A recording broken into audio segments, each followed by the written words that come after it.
Hello everyone, I am Sunita and welcome back to my channel.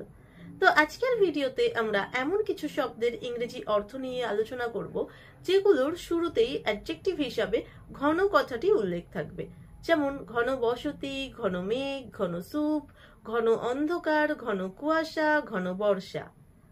তো বাংলাতে যদিও প্রত্যেকটি কথার আগে আমরা অ্যাডজেক্টিভ হিসাবে ঘন কথাটি ইউজ করছি, বাট ইংরেজির ক্ষেত্রে ব্যাপারটা একটু অন্যরকম হবে, অর্থাৎ এক এক ক্ষেত্রে ওয়ার্ড মিনিং এক এক রকম হবে। যেমন যদি আমরা বলতে চাই ঘন বসতি, তার জন্য ইংরেজিতে বলবো ডেন্স পপুলেশন। কিন্তু যদি আমরা কোনো ঘন বসতিপূর্ণ শহর কিংবা গ্রামের কথা বলি, তাহলে আমরা ইউজ করব ওভারক্রাউডেড, ওভারক্রাউডেড সিটি অথবা ওভারক্রাউডেড ভিলেজ।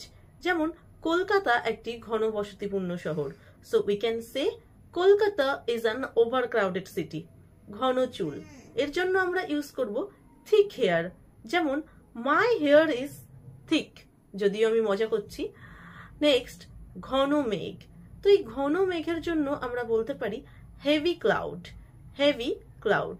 তো আমরা এভাবে বলতে পারি কিংবা ইংরেজিতে বাক্য তৈরি করতে পারি যে there are heavy clouds in the sky, there are heavy clouds in the sky.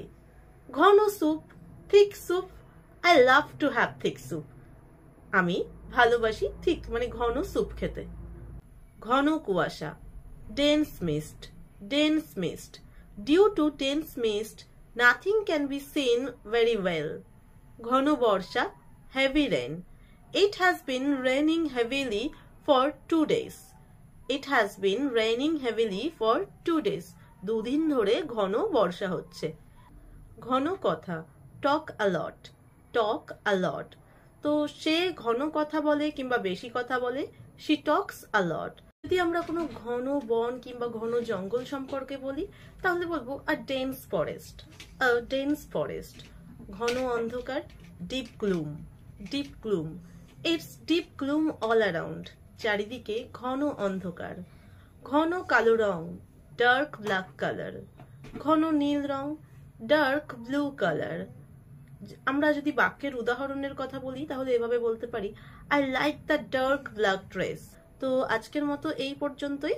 ভিডিওটি আপনাদের কেমন লাগলো অবশ্যই কমেন্ট বক্সে লিখে জানাবেন, আর এমন ধরনের আরো ভিডিও পেতে চাইলে চ্যানেলটি অবশ্যই সাবস্ক্রাইব করবেন ও লাইক, শেয়ার, কমেন্ট করতে ভুলবেন না।